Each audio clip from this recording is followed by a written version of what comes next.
Hello guys, రేపటి market analysis గురించి discuss అనేది చేద్దాం. సో ఫస్ట్ ఆఫ్ ఆల్ మనకి ఈరోజు మార్కెట్ అబ్జర్వ్ చేస్తే కనుక 1 అవర్ టైం ఫ్రేమ్లో నిఫ్టీని కనుక మనం అబ్జర్వ్ చేస్తే కనుక సో 24,600 చాలా అంటే చాలా స్ట్రాంగ్ సపోర్ట్ కింద ఈరోజు అంతా కూడా యాక్ట్ చేసింది. బ్రేక్ అయినట్టు బ్రేకే మళ్ళీ కూడా రివర్సల్ వచ్చి ఇదే రీజన్లో మనకి సో మార్కెట్ క్లోజింగ్ అనేది ఇచ్చిందనమాట. అంతేకాకుండా ఫ్రైడే మనకి మండే రోజు కూడా సో 24,600 రీజన్ స్ట్రాంగ్ సపోర్ట్ కింద యాక్ట్ చేస్తుంది గైస్. సో ప్రజెంట్ మీరు అబ్జర్వ్ చేస్తే కనుక 24,500 రీజన్ నుంచి 24,600 ఏదైతే ఈ రీజన్ ఉందో ప్రీవియస్గా మల్టిపుల్ టైమ్స్ ఇదే రీజన్ నుంచి మనకి మార్కెట్లో స్ట్రాంగ్ రివర్సల్ రావడం చూసాం అనమాట.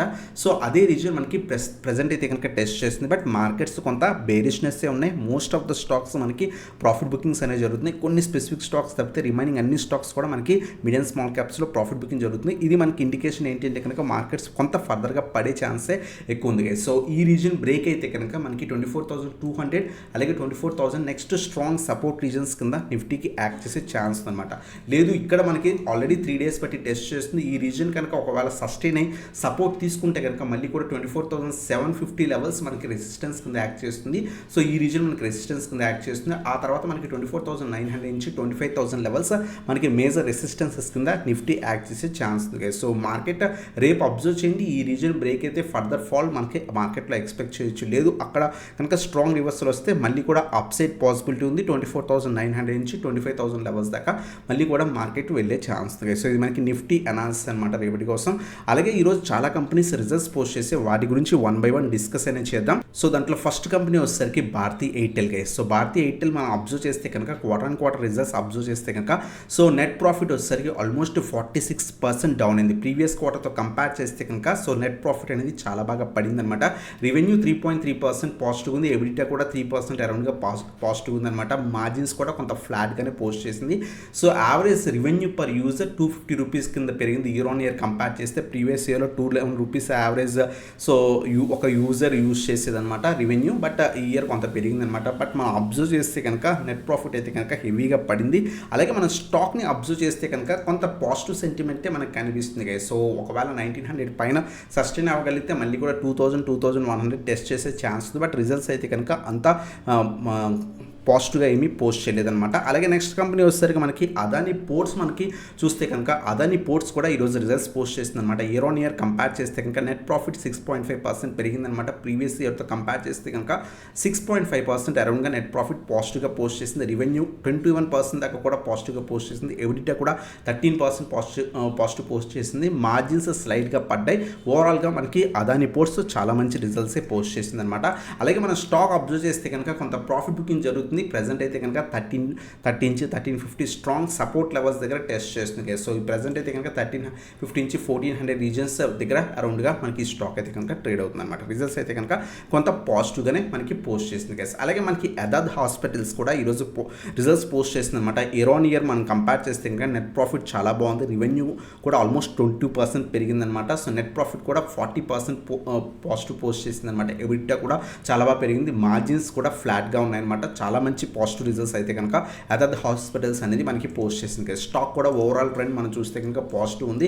సో రిజల్ట్స్ కొంత పాజిటివ్గా పోస్ట్ చేయడం ఏదైతే 50 వీక్ హై బ్రేక్ అవటం సో మంచి ర్యాలీ కూడా ఈ పర్టికులర్ స్టాక్లో కనిపించింది కదా. సో ఓవరాల్గా ఫర్దర్గా కూడా మనకి పాజిటివ్గా ఉండే ఛాన్స్ ఉందన్నమాట. అలాగే నెక్స్ట్ కంపెనీ వచ్చేసరికి మనకి సో ఎంటార్ టెక్ కూడా ఈరోజు రిజల్ట్స్ పోస్ట్ చేసింది అనమాట. ఎంటార్ టెక్ కూడా కొంత పాజిటివ్ రిజల్ట్సే పోస్ట్ చేసింది. నెట్ ప్రాఫిట్ వచ్చేసరికి 14.8 crores దాకా కూడా పోస్ట్ చేసింది అనమాట. ఇయర్ ఆన్ ఇయర్ కంపేర్ చేస్తే రెవెన్యూ కూడా 22% కూడా పెరిగిందనమాట. ఎబిటా 72% పెరిగింది. మార్జిన్స్ కూడా బాగా పెరిగాయి. సో ఓవరాల్గా ఎంటార్ టెక్ చాలా మంచి రిజల్ట్స్ అనేది పోస్ట్ చేసింది అనమాట. మనం అబ్జర్వ్ చేస్తే కనుక ఎంటార్ టెక్ స్టాక్లో సో కంటిన్యూస్ ఫాల్ తర్వాత ఈరోజు మంచి రిజల్ట్స్ పోస్ట్ చేయడం వల్ల స్టాక్లో మంచిగా రివర్సల్ కూడా వచ్చింది. ఆల్మోస్ట్ 1450 లెవెల్స్ దగ్గర నుంచి 1600 లెవెల్స్ దాకా కూడా షార్ప్ రివర్సల్ వచ్చింది అనమాట. ఫర్దర్గా కూడా కొంత పాజిటివ్గా ఉండే ఛాన్స్ ఉందన్నమాట. సో ఇది మనకి ఎంటార్ టెక్ రిజల్ట్స్ అనమాట. అలాగే క్యాస్ట్రాల్ ఇండియా రిజల్ట్స్ కూడా ఈరోజు పోస్ట్ చేసింది అనమాట.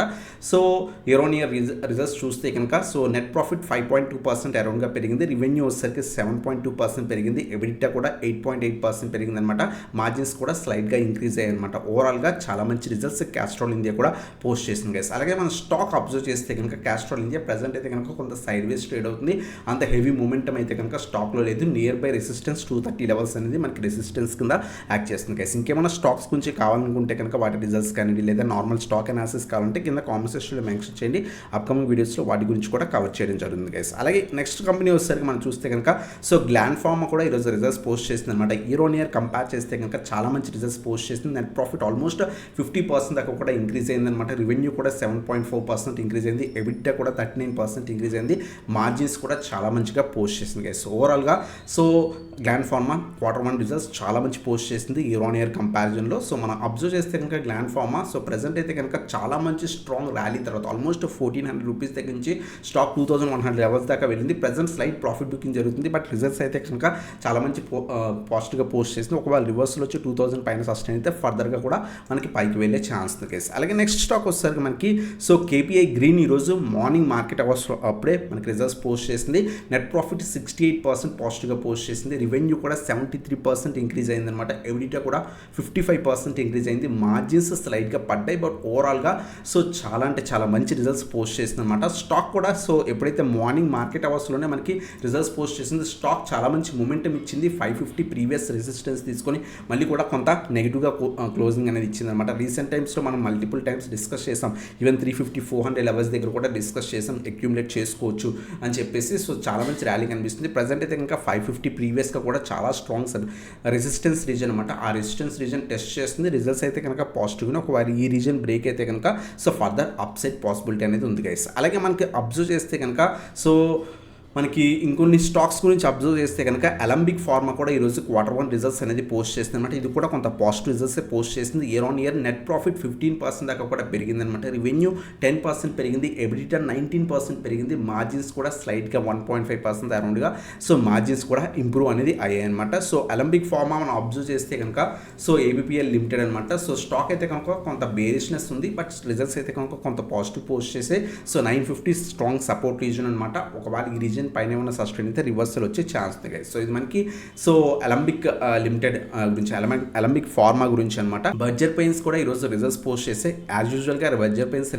రీసెంట్ టైమ్స్లో అంత స్ట్రాంగ్ రిజల్ట్స్ ఏం పోస్ట్ చేయట్లేదు. నెట్ ప్రాఫిట్ ఆల్మోస్ట్ 11% పడింది అనమాట. రెవెన్యూ 3.6% పెరిగింది. ఎబిటా 1.2%. సో మార్జిన్స్ స్లైడ్గా పడ్డాయి. సో ఓవరాల్గా బర్జర్ పెయిన్స్ అంత స్ట్రాంగ్ పాజిటివ్ రిజల్ట్స్ ఏమీ పోస్ట్ చేయలేదన్నమాట. నెట్ ప్రాఫిట్ ఓవరాల్గా డౌన్లో ఉందన్నమాట. స్టాక్ మనం అబ్జర్వ్ చేస్తే కనుక స్టాక్ అయితే కనుక ప్రజెంట్ సైడ్ వేస్లో ఉంది రీసెంట్ టైమ్స్లో. సో బర్జర్ పెయిన్స్ చాలా బాగా పడిన తర్వాత ఆల్మోస్ట్ మీరు అబ్జర్వ్ చేస్తే కనుక సో ప్రీవియస్ 625 600 625 రీజన్స్ దగ్గర నుంచి పడిన తర్వాత మంచిగానే ర్యాలీ ఇచ్చింది. ప్రజెంట్ అయితే కనుక కొంత స్టాక్ సైడ్ వేస్లో అనేది మనకి ట్రేడ్ అవుతుంది. రిజల్ట్స్ అయితే కనుక అంత క్వైట్ పాజిటివ్గా మనకి కనిపించట్లేదు గైస్. సో ఈవెన్ మాట చాలా కంపెనీస్ రిజల్ట్స్ పోస్ట్ చేసే. సో ఇంకేమైనా స్టాక్స్ గురించి కావాలంటే కింద కామెంట్ సెక్షన్లో మెన్షన్ చేయండి. అప్కమింగ్ వీడియోస్లో వాటి గురించి కూడా డిస్కస్ చేయడం జరుగుతుంది గైస్. అలాగే మనకి కొన్ని పాజిటివ్ స్టాక్స్ మనం అబ్జర్వ్ చేస్తే కనుక ఈరోజు కొంత బాగా పెరిగిన స్టాక్స్ మనం అబ్జర్వ్ చేస్తే కనుక DCI ఇండస్ట్రీస్ చాలా మంచిగా పాజిటివ్గా రివర్సల్ అనేది కనిపిస్తుంది. కొంచెం అబ్జర్వ్ చేయండి. బట్ స్టాక్ ఏదైతే ఉందో ఇది కొంత వాలటిలిటీ స్టాక్ అనమాట. కంటిన్యూస్ పడిన తర్వాత లాస్ట్ 3 to 4 డేస్ బట్టి మంచిగా రివర్సల్ అనేది స్టాక్లో కనిపిస్తుంది గైస్. అలాగే మనం అబ్జర్వ్ చేస్తే కనుక సో నెక్స్ట్ స్టాక్ వచ్చేసరికి మనం అబ్జర్వ్ చేస్తే కనుక NIACL కూడా కొంత పాజిటివ్గానే మనకు కనిపిస్తుంది. చాలామంది ఈ పర్టికులర్ స్టాక్ గురించి అడుగుతున్నారు అనమాట. NIACL కూడా కొంత పాజిటివ్గానే కనిపిస్తుంది. ప్రజెంట్ అయితే కనుక 200 లెవెల్ టెస్ట్ చేస్తుంది. సో ఈ పర్టికులర్ స్టాక్ గురించి కూడా చాలా మంది అడుగుతున్నారు అనమాట. 200 నుంచి 210 చాలా స్ట్రాంగ్ రెసిస్టెన్స్ రీజన్ కనిపిస్తుంది అనమాట. ఈ రీజన్ బ్రేక్ అవనియండి. బ్రేక్ అయిన తర్వాత మాత్రమే ఫర్దర్ మనకి అప్సైడ్ పాసిబిలిటీ ఉంది గైస్. సో ఈ 2 స్టాక్స్ కూడా కొంత పాజిటివ్గా ట్రేడ్ అవుతున్నాయి అనమాట. సో ఈవెన్ మాట స్టాక్స్ ఏమైనా స్టాక్స్ గురించి ఫర్దర్గా కావాలంటే కింద కామెంట్ సెక్షన్లో మెన్షన్ చేయండి. అప్కమింగ్ వీడియోస్లో వాటి గురించి కూడా డిస్కస్ చేయడం జరుగుతుంది guys. So thanks for watching. Have a nice day guys.